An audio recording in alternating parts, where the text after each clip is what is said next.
Hello तो अस्सलाम वालेकुम। क्या हाल है, कैसे हैं आप सब लोग। तो उम्मीद है कि आप सब खैर आफियत के साथ होंगे। तो फाइनली वो दिन भी आ गया कि मैं आप लोगों को लाइफ में बता रही थी कि किस तरह यहाँ पर रहने वाले मेरे बेस्ट फ्रेंड जो हैं वो कितनी मदद करते हैं इंडिया में।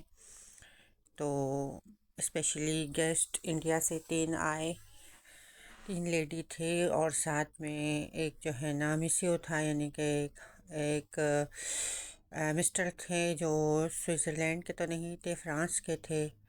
तो वो लोग सब लोग यहाँ पर आकर और गेस्ट के तौर पे आए थे और अनाउंसमेंट ये हुई कि मेरी जो फ्रेंड थी उन्होंने वहाँ पर एक 10वां हाउस खोला। एक बहुत बड़ी खुशखबरी थी। तो 10वां हाउस मतलब दीदी दादा हाउस खोला। मैं जो ये प्रिपरेशन कर रही हूँ, जो चीज़ें बना रही हूँ स्पेशली उस गेस्ट के लिए, क्योंकि वो इंडिया से आए हुए हैं, उर्दू हिंदी जानने वाले लोग हैं। और दीदी दादा हाउस ये पहला नहीं है, क्योंकि ये 10वां हाउस है जो इंडिया में खोला गया है, जहाँ पर बहुत ज़्यादा मदद की जाती है उन बच्चों की जो बच्चे बेसहारा, स्पेशली उन बच्चों के जो बच्चे पोलियो से मुतासर होते हैं और उनके जो है ना चलने की, बिल्कुल चलने फिरने की सकत नहीं होती। तो वो पोलियो के मरीज़ होते हैं, उनको अक्सर फैमिलियां इग्नोर कर देती हैं और रोडों पे छोड़ देती हैं। तो वो उन बच्चों की मदद करते हैं और कुछ फैमिलियां ख़ुद उन बच्चों का इलाज नहीं करा सकती तो वो जाकर इन इदारों को अपने बच्चे दे देते हैं। और सारी टीम क्योंकि यहाँ से जाती है, स्विट्ज़रलैंड से, फ्रांस से और जर्मनी से सारे डॉक्टर्स जाते हैं और सारी मेडिसिन जितनी भी है जर्मनी से जाती है और ये यहाँ पर वहाँ उनका सबका इलाज होता है, उनको ऑपरेट करते हैं, उनका फिजियो होता है और उनके लिए हाउस बनाए गए हैं और उनको तालीम दी जाती है। उनको वो बड़े हो जाते हैं, उनको वहाँ पर काम सिखाया जाता है, उनको जॉब्स देते हैं, यानी उनको इस काबिल कर देते हैं कि उनकी माजूरी तकरीबन ख़त्म हो जाती है। और उनके चेहरे जो उदास और मुरझाए हुए होते हैं, वो जब यहाँ पर आते हैं, इस हाउस में आते हैं, उस दिन से उनके चेहरों पर ज़िंदगी आ जाती है। वो इतने खुशहाल हो जाते हैं कि जिसकी हद ही नहीं है, वो कभी फिर रोते नहीं हैं। तो यहाँ पर इतनी मदद कर रहे हैं, काफ़ी लोग वहाँ से जुड़े हुए हैं जो हेल्प कर रहे हैं यहाँ पर से, यूरोप से। तो मेरी जो फ्रेंड है, एक दो फ्रेंड्स हैं जिन्होंने पहले वहाँ का ज़िम्मा काफ़ी लिया हुआ है। तो वैसे फ्यूचर प्लान तो हर एक के साथ नहीं शेयर करना चाहिए, लेकिन क्योंकि मैं आप लोगों को अपने फैमिली मेम्बर्स में से समझती हूँ, क्योंकि आप लोग मेरे यूट्यूब फैमिली हैं, तो मैं आप लोग से शेयर ये करूँगी कि इंशाल्लाह इन द फ्यूचर मैं भी उस प्लान का हिस्सा बनूँगी जो मेरा इरादा है। क्योंकि मैं बहुत ज़्यादा, मुझे खुशी होती है कि मैं इंसानियत को देखूं और जिस तरह के ये लोग कहते हैं गोरे, जिस तरह के इन्होंने हमें दर्स दिया है कि आप पहले इंसानियत को देखें, आप ये ना देखें कि कौन क्या है, हिंदू मुसलमान ना देखें, सिख ईसाई ना देखें, आप पहले इंसानियत को देखें। हमने तो ये दर्स हासिल किया क्योंकि हम भी यहाँ मुसलमान आए थे, लेकिन यहाँ पर जो थे वो लोग तो मुसलमान नहीं थे, लेकिन जो हमारी हेल्प की है तो हम जानते हैं और हमारा दिल जानता है। इसी तरह वो दिल दिल गुर्दे वाले लोग हैं, ये दिल हर एक के साथ नहीं होता। और मेरे ख़यालात, मेरे सोच इसी तरह के कुछ हैं, बहुत ज़्यादा मैं इसी तरह की सोच की मालिक हूँ कि मेरा बस यही होता है कि मैं कहीं किसकी हेल्प हो सके मैं कर लूँ। तो ये मुझे बहुत लाइक करते हैं। अब जैसे इन्होंने मुझे एक ही बार कहा और हर दफ़ा इनके यहाँ कोई भी पार्टी कुछ भी होती है तो ये मुझे कहते हैं कि आप हमारे पार्टी का हिस्सा बनेंगी। तो मैं उनको कहती हूँ जो भी मुझसे हो सकेगा मैं करूँगी। हालांकि यहाँ और भी बहुत लोग हैं, लेकिन ये उनको ही लाइक करते हैं जो इनके काबिल होता है। तो बहरहाल इन्होंने मुझे कहा था कि इंडियन मेहमान आ रहे हैं और इस तरह से जो मुझे बताया गया था, तो फिर मैंने कहा ठीक है, ओके। तो मैंने फिर ये जितने भी डिशेस थे तो मैंने ये हमारे इंडियन पाकिस्तानी खाते हैं जो खाना, तो उस हिसाब से बनाया और ये लोग भी बहुत शौक़ से खाते हैं। यहाँ तक कि मेरी जो फ्रेंड है ना, जिन्होंने ये इदारा अभी 10वां घर खोला है वहाँ पर, बड़ी फ़ख्र की बात है। तो वो खुद हिंदी बोली पूरी जानती है, बंगाली बोली जो बंगाल की जो बोली होती है वो जानती है, बंगाली कहते हैं जिसे। क्योंकि मैं जब फर्स्ट टाइम यहाँ पर आई थी तो मैं बिल्कुल उदास, बिल्कुल अकेली थी। मुझे इस तरह मिली थी कि क्रिसमस था तो मैं कैंप के अंदर थी और मैं बहुत परेशान थी। तो अपनी फैमिली के लिए तो मैं कहीं बाहर नहीं जाती थी, किसी से मिलती नहीं थी, ऑलवेज़ मैं बहुत ज़्यादा स्ट्रेसफुल रहती थी और रोती रहती थी। तो मुझे जो कैंप के असिस्टेंट्स वगैरह थे, उनको पता था कि इस लड़की को जो है ना हिंदी आती है, तो उन्होंने इसे भिजवाया, मेरी फ़ोटो इसके पास भिजवाई और कहा कि तुम आओ और ये कैंप से एक लड़की है, इसे अपने साथ थोड़ा यहाँ वहाँ घुमा आओ ताकि जो है ना इसका स्ट्रेस थोड़ा कम हो तुम में, क्योंकि हिंदी भी आती है। तो फिर ये मेरे पीछे आई, मैं काफ़ी देर नहीं गई, वो मुझे बुलाते रहे, वो नीचे खड़ी थी कैंप के बाहर। तो असिस्टेंट बार बार मेरे पीछे आते रहे कि आप जाएं, आपको एक लड़की मिलने आई, आप जाएं आपको। मैंने कहा पता नहीं कौन लड़की है, मैं तो उसे नहीं जानती हूँ। तो फिर इसने मुझे बेलापुस लाकर अपनी गाड़ी में बिठाया। फिर ये हम यूँ जाते हैं ना, एक चक्कर लगा के आते हैं, तो रास्ते में ही ये हिंदी बोलने लग गई। तो मैं तो शॉक्ड हो गई, बिल्कुल ही शॉक्ड हो गई। मैंने कहा ये क्या, आप हिंदी जानती है, आप उर्दू जानती है, यहाँ तो कोई मतलब है ही नहीं हमारे पाकिस्तानी, और आप तो गोरी हैं और आप किस तरह जानती है। फिर उसने मुझे बताया अपने बारे में सब कुछ। तो इस तरह मैं वहाँ पर काफ़ी साल गुजार के, मैं काफ़ी टाइम से वहाँ पर आना जाना है, और मैं काफ़ी हम काम करते हैं इंडिया में, तो फिर इस तरह से मुझे आती है। उस वक्त तो बहुत अच्छी बोलती थी ये। तो मुझे इतनी खुशी हुई, मेरा आधा स्ट्रेस कम कर दिया इस लड़की ने। फिर तो मेरी इसके साथ इतनी फ्रेंडशिप हुई, इतनी हुई कि कभी इसने नहीं मुझे अपने से अलग किया, ना कभी मैंने बुरे वक्त में से आवाज़ दिया और ये ना आई हो और मेरी मदद ना की हो। ऑलवेज मुझसे बिल्कुल ऐसे जैसे कोई बहन। वो अब भी कहती है कि मेरी तुम बहन हो, और मैं उसे कहती हूँ कि तुम मेरी बहन हो, क्योंकि मुझे एक अच्छे इंसान टकरे।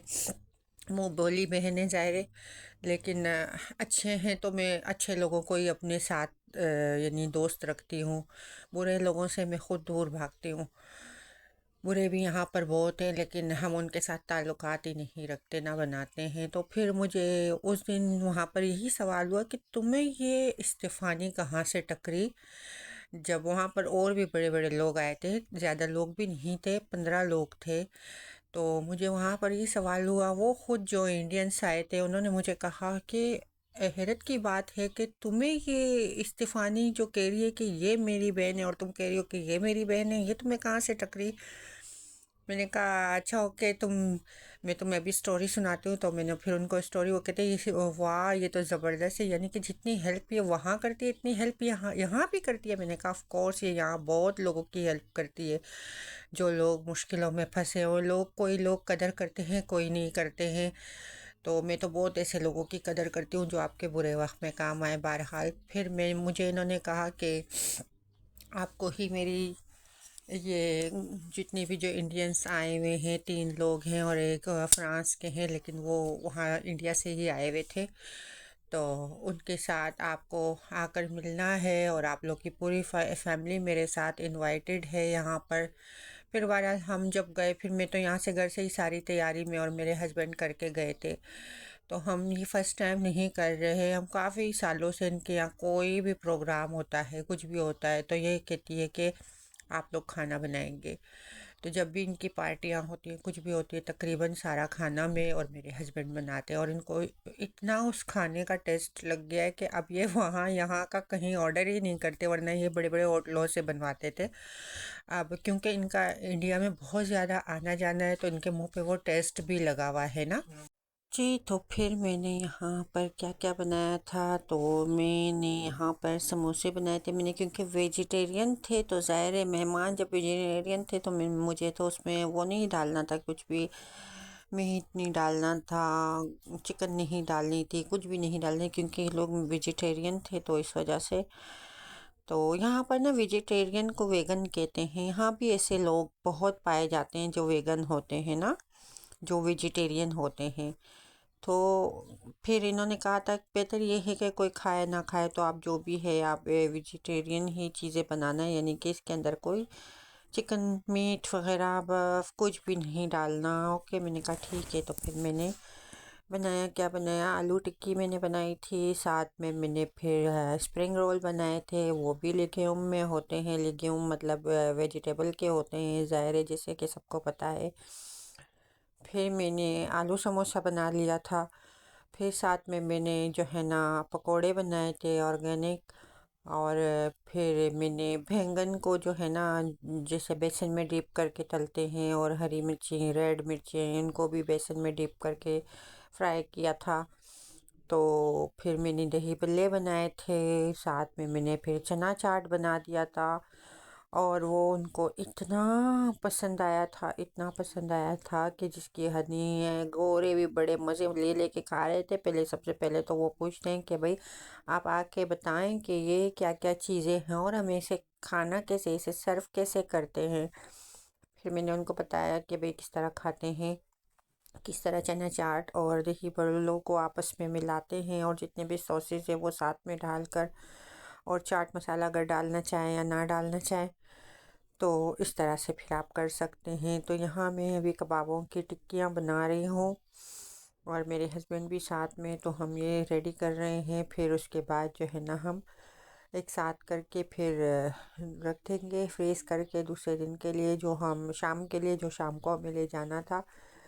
तो ये व्लॉग्स तो मैंने फिर डाले नहीं थे, क्योंकि मसरूफियत की वजह से मैंने ये व्लॉग्स डाले नहीं थे। तो अभी मैं थोड़ा सा फ्री हुई तो मैंने सोचा एडिट करके मैं आप लोगों को थोड़ा दिखा देती हूँ कि क्या क्या चीज़ें मैंने किस तरह से की थी। ये सारी कुछ आप लोगों के सामने शेयर कर रही हूँ।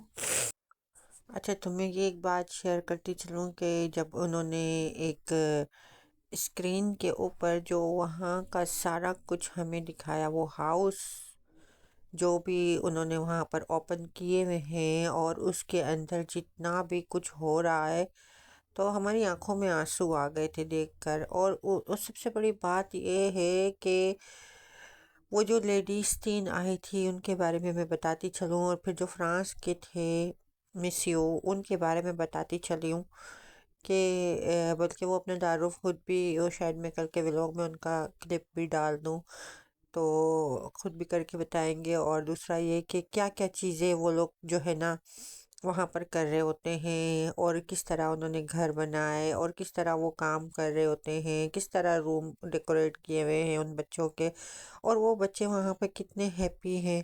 और सबसे बड़ी बात ये बताई है कि यानी कि हिंदू मुस्लिम सिख ईसाई जितने भी लोग एक साथ मिलकर वो काम कर रहे हैं।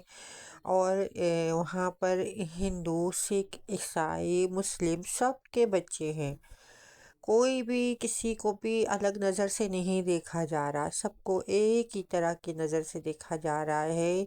ये तो सिर्फ हमारे गवर्नमेंट की बातें होती हैं कि एक दूसरे से लड़ाई झगड़े ये वो तनकीद और ये सब कुछ, लेकिन नॉर्मली हम आपस में एक ज़बान बोलने वाले लोग हैं। और मैंने ये नहीं देखा कि कोई इस तरह की बात है हिंदू मुस्लिम सिख ईसाई या पाकिस्तान में या मुसलमान में या इंडिया में। मैंने तो यही देखा है कि आपस में मोहब्बतें हैं, बहुत ज़्यादा मोहब्बतें हैं। क्योंकि हम जहाँ रह रहे हैं ना, तो यहाँ पर हमारे अक्सर इंडियंस से मुलाकात होती है, हमारे अक्सर अफ़गानी भाइयों बहनों से मुलाकात होती है। ये ताज्जुब यहाँ नहीं है, बिल्कुल भी नहीं है ये ताज्जुब। यहाँ पर तो बिल्कुल बहन भाइयों की तरह एक दूसरे की हेल्प कर रहे होते हैं। जहाँ कोई गिरता है तो अपनी बाहें आगे कर देते हैं कि भाई हम आपको थामेंगे, क्योंकि आप मुसाफिर हैं, हम भी मुसाफिर हैं। तो इस तरह है यहाँ पर। और मैं कहती हूँ अपने देश में भी इसी तरह हो कि प्यार हो मोहब्बत हो सबका एक दूसरे के साथ, और भाईचारा हो, क्योंकि हम गैर नहीं हैं, हम अपने हैं। और मैं ये नहीं समझती कि अपनों को अपनों की टांगे खींचनी चाहिए, ऐसा कभी भी नहीं करना चाहिए। बुरे वक्त में अगर एक दूसरे के साथ खड़े होते हैं ना, तो वो अपने ही होते हैं, गैर तो बाद में आते हैं, अपने पहले होते हैं। लेकिन यहाँ पर सब कुछ उल्टा फुल्टा है। कि अपने जो है ना वो दुश्मनियाँ कर रहे होते हैं, लेकिन गैर जो है ना वो ही आपको हाथ दे रहे होते हैं, मुश्किलों से आपको निकाल रहे होते हैं। तो ये मैं सारी चीज़ें कर रही हूँ आप लोग के सामने कि कितनी मसरूफियात में भी मैं फिर भी किसी को इनकार नहीं करती हूँ अगर किसी ने मुझे कह दिया। और सबसे बड़ी बात ये कि मैंने इनको सख्ती से मना किया हुआ है कि मैंने आप लोग को बैन कहा है, क्योंकि आप लोग ने बुरे वक्त में मेरी इतनी इतनी मदद की है, इतनी इतनी मदद की है। मैं मदद पैसों की नहीं कह रही कि इन्होंने मेरे पैसों की मदद की है। पैसे यहाँ सबके पास होते हैं, कोई भी यहाँ पर भिखारी फ़कीर नहीं होता। लेकिन और मामलात में इन्होंने जो मेरी मदद की है, हर दफ़ा एक आवाज़ देने पे ये मेरे लिए खड़े हुए, इन्होंने डिसीजन लिया है और इन्होंने मेरे साथ हेल्प की है।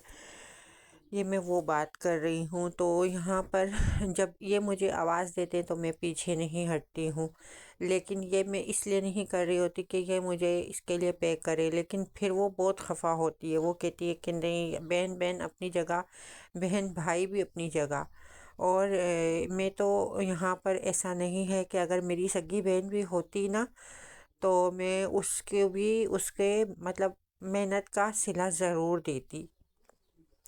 देती मैं उनके मेहनत का उसको सलाह। अब देखें, यहाँ पर मैंने 15 लोगों के लिए, उन्होंने मुझे कहा था कि आप बनाइएगा 15 लोगों के लिए। तो क्योंकि ज़ाहिर है ये लोग इतना खाते भी नहीं हैं, तो मैंने फिर इस तरह थोड़ा फिर ज़्यादा ही बनाया, क्योंकि हम लोग तो फिर ज़ाहिर सी बात है ऐसे नहीं करते हैं कि कम हो जाए। और तो उसमें काफ़ी चीज़ें अपनी भी ढाल दो और ये भी कर लो, लेकिन कम ना हो, बेइज्जती ना हो ना।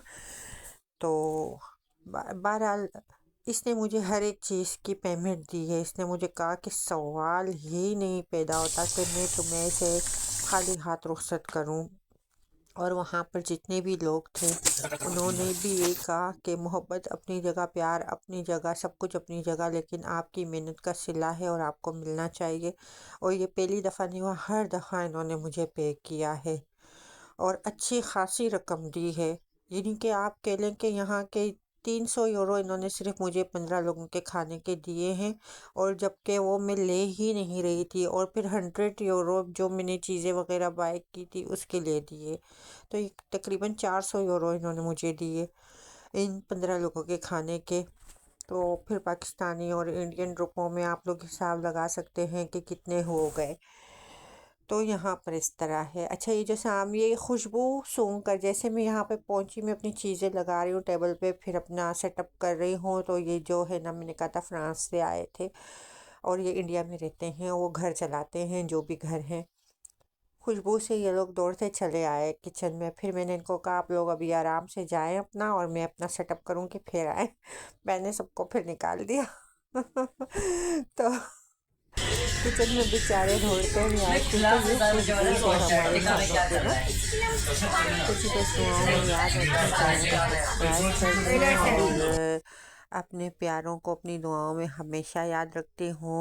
और अल्लाह आप लोग को सबको खुश रखे, कामयाबियाँ दें जैसे हमें कामयाबियाँ मिले। अल्हम्दुलिल्लाह आप लोगों को भी इंशाल्लाह ज़रूर मिलेगी। अगर जो भी मेहनत करते हैं अल्लाह पाक उनको सिला ज़रूर देते हैं।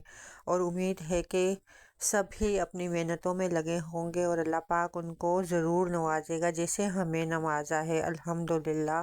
दुआओं में याद रखें, मेरे चैनल को फॉलो करें। और जो भी मुझसे इंफॉर्मेशन चाहिए हो स्विस के बारे में तो मैं ज़रूर हेल्प कर